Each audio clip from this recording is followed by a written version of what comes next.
It's NBA time on the Sports Max Zone. These are the results of the 5 games played on Tuesday. Yeah, all right. So we're going to get that graphic for you in short order. Meanwhile, the Knicks, the New York Knicks, have missed the playoffs in 8 of the last 9 seasons. But based on how they are trending this campaign, they aim to be active when the postseason starts on April 15 next year. Relishing the absence of superstar scorer Steph Curry, the Knicks cooked up a 132-94 battering of Golden State Warriors at Madison Square Garden on Tuesday. Golden State visiting New York, the Knicks going for an 8th straight win and taking on a Golden State club that's shorthanded. No Steph Curry in the lineup for the Dubs. First quarter, Jordan Poole gives it up, gets it right back. Three-pointer, top of the key, good. Poole had 26 points for the Warriors. Watch the bottom of your screen. That's ref Scott Wall on that play. He tripped, went down, and would leave the game. This is what happened. Stepped on Jordan Poole, turns an ankle, and whether you're a player or a ref, that hurts. Wall would leave the game for a period of time. For the Knicks, Julius Randle, great dish from Quentin Grimes, lay in. Then Jalen Brunson has room, three-pointer. He knocks it down, 27-21 Knicks, and look who's back. No load management for Scott Wall. He's back on the floor.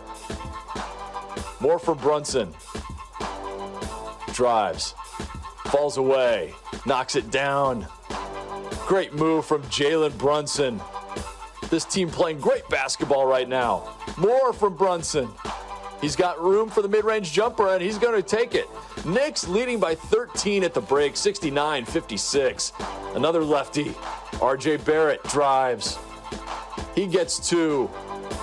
Then Barrett drives with the right hand. Tough finish. 82-65 Knicks. Barrett kicks out. Emmanuel Quickly, 5 threes in the game, and more from Quickly. Tough bucket and the whistle. The Knicks up 24 and pulling away. Steve Kerr, no answers. The Knicks get their 8th straight win, taking down the Warriors 132-94. Santa sent the results page. Here it is. Jazz beating the Pistons, Knicks over the Warriors, Bulls better than the Heat, the Wizards edging the Suns, and the Nuggets. That's where the N came from, 105. The Grizzlies 91. Now that Knicks win means they remain 6th in the Eastern Conference. Their record now standing at 18 wins and 13 losses. And in case you haven't been watching the Knicks this season, a man who certainly has been watching all of the action can tell you about their progress to date. Alistair Albert, our NBA expert, he joins us now. Good afternoon, Alistair. Good afternoon, guys. Good afternoon, guys. Yeah, it's Christmas time coming. We're actually talking about the Knicks, so let's go. Absolutely. Before I get into it, and we don't have a lot of time, but I have to get into it. I get this off my chest. I just said to myself, you know what? Let me look at the NBA games that are on for Christmas Day, because, you know, it's a ritual. Those of us who love our basketball, we have to watch the NBA on Christmas Day. You pick one of the 5 or so games. Yep. The Nets are not playing on Christmas Day, Alistair. The Lakers are? Explain that one to me. Glamour teams, popular teams, teams that bring ice to the table. That's all it is. But Brooklyn, this is not the Cincinnati Nets, you know, or the Wichita Nets. It's the Brooklyn Nets. I suppose Adam Silver probably wanted to punish them for all of the drama they probably caused to the league. Probably that. I think it was a very bad call. Very bad call. Agreed. Oh. Agreed. Anyway, let's talk about the Knicks. So I set up the introduction to you in that way for you to give a perspective on what the Knicks have done so far this season. And I wanted to end that by making a declaration if you think they have enough juice to make a playoff run this season. Right. So I think one of the things when you look at the Knicks, you know, I made a little joke at the start there, you know, we're actually talking about the Knicks because for the last couple of seasons, they haven't really been noteworthy or anything to really talk about. It's 8 of the last 9 seasons they haven't made the playoffs. And this year, you know, they're trending in the right direction. 8 straight wins the last couple of weeks and stuff. And you know what you know you start doing with the New Yorker crowd is you start to get them excited and make them think that, you know, this team probably has a chance. But, you know, I'm sad to say, I think it's really sorry to say that, you know, we have these conversations really early up in the season about being pretenders and contenders.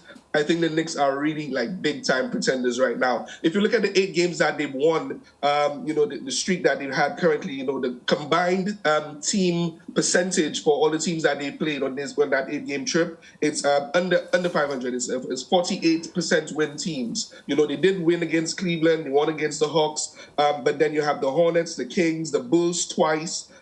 Indiana, the Warriors without Steph, and the Warriors are cratering at the moment. So I think you need to really look at the quality of wins and the quality of teams that they're playing against at the moment, causing some of the wins. And then when you look at, even before this 8-game streak, the games that they were winning and losing before, you have notable losses to playoff quality contending teams. You have the Grizzlies, they lost to the Grizzlies twice, they lost to the Bucks twice, they lost to the Cavs, Hawks, Celtics, Nets, the Warriors with Steph Curry, Suns, Blazers, and Mavs. So you have to look at, the teams that they're playing against. And of course, you only play the teams that are on your schedule and you have to do your best against them. And they have done really creditably the last couple of weeks. But when you look at the quality of wins and everything, there's a lot to be uncovered when you start to look below the surface. And to the other point, and to the other part of the question, do they have enough now on this day in sports, you think, to threaten a playoff run at least? If the playoffs started today, yeah, let's give them that right now. But as the season goes along, and I think the schedule starts to get harder for them, because I think they've had a really light-ish schedule so far. I think they'll probably be contending for a play-in spot. I'll give them that. I think they probably have enough juice to make the play-in and be a really feisty team that will be really entertaining to watch. Of course, New York, MSG, Spike Lee, all that sort of stuff. But I don't think they have enough to be anywhere near, an Eastern Conference Finals contender, upset in the first round sort of thing. I don't see that in their future. And in the few seconds we have left, Alistair, they've always had roster issues because they have some big-name guy on the roster who hogs up a lot of cap space, so they can't do much shrewd business when the trade window opens. Have they sorted that out? Is there space to make some shrewd trades that could improve them in the second half of the season?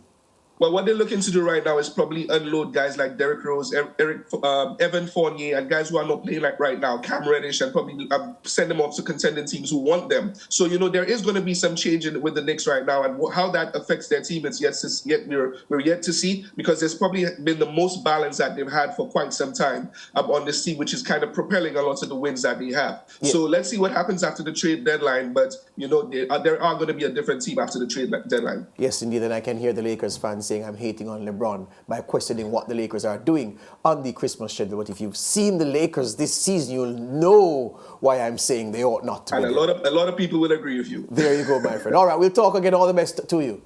No problem, guys. See you later. Alistair Albert there, dropping some knowledge on the NBA as he always does. Break time here on the Sports Mag Zone. Back with more after these.